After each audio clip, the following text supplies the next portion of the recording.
Hey YouTube, Israel here with a tabletop review of the new Spyderco Lum Tanto Gray G10 Sprint Run. Alright, and here's the clip side, the polished clip, very nice. Now the price tag on this, the only place that had it in stock was selling it for $165. It's already sold out from Newgram. It's already sold out from KnifeWorks as of today, as far as I know. Okay. Alright, YouTube, and there you see Bob Lum's maker mark right there. The Spyderco trademark opening hole. And it is a Tanto design, VG10. Alright, this is made in Seki, Japan. And look at that hollow grind. Let me catch the light there. That's very unusual for a Spyderco. A lot of Spydercos are a full flat ground, but this knife itself actually has two different types of grind. Okay, it is a hollow grind along the edge there, and that gives it superior slicing ability. But as you get to the tip, past the sub-tip right here, it's actually a convex grind. And why is that? That's actually for strength. The Tanto tip, for thrusting, it's convex there to give strength. So good for slicing as well as good penetration. And the length of this blade, it's listed as 4 inches. If you measure it from way back here, then yes, but I measure it from the midpoint. And if you measure from midpoint to tip, it's about 3.8 inches. Okay, I just like to measure all my knives just so I know personally how long it is. And that's still pretty long, okay? It's almost 4 inches. And as you can see, mirror polished, satin finished blade. Just, it's a beautiful looking knife, and it says Seki, Japan on there. That's the city of blades. And on the reverse side it says Spyderco and VG10. VG10 is one of my favorite steels. It's probably my most favorite higher end production steel, aside from second only to S30V. And the handle, the blade might actually look small compared to the handle if you see them all together, because the handle is a bit big and it's a bit wider than the blade. But actually, that's just the optical illusion of seeing it next to the handle. It's actually a fairly long, big blade, and I think it looks pretty awesome. I mean, Spyderco really knows how to do the sprint runs.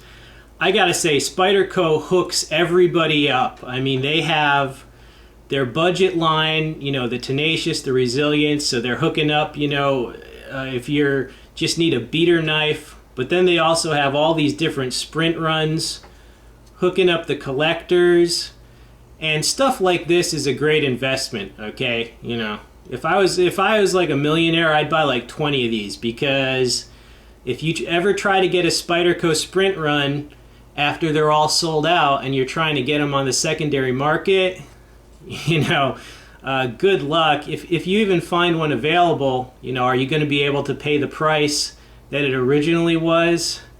Probably not. So this is actually one of the most expensive folders that I have. Now, yeah, I know it's not a Strider, okay? It's not a Chris Reeve knife, but for most people, $165 is expensive. But I felt it was worth it, at the very least as an investment.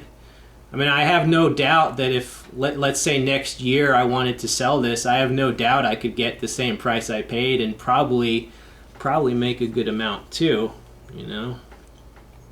And the lockup, as you would imagine, is extremely solid. A nice thick liner, okay, for the size of the knife. There's absolutely no flex whatsoever to the liner. It just feels rock solid.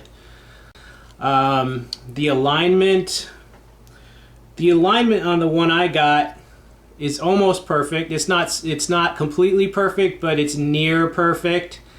And the opening, buttery smooth with an excellent firm click, so you know that it is locked securely.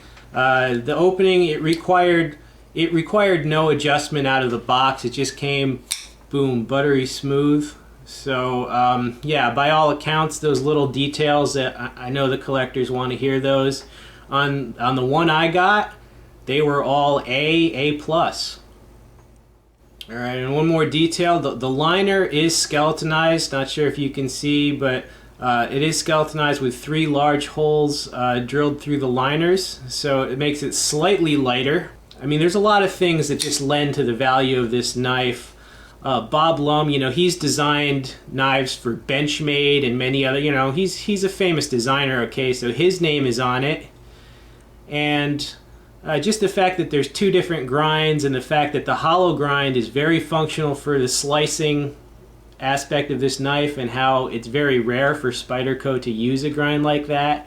And then the second grind is just a bonus.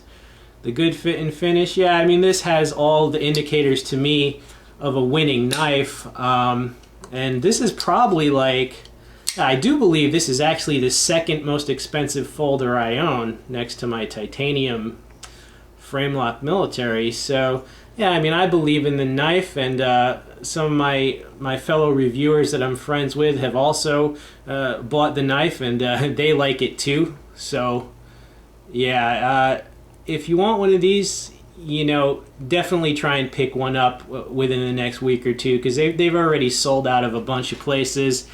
And don't miss out, man. You know, I'm still kicking myself because I missed out on the blue Manix 2 sprint run. You know, that was a little before my time as far as before I got heavily into collecting, okay? But never again will I miss out on a nice Spyderco sprint run. All right, I hope you enjoyed this knife review. This has been Israel. Stay tuned for many more. Peace out, dudes.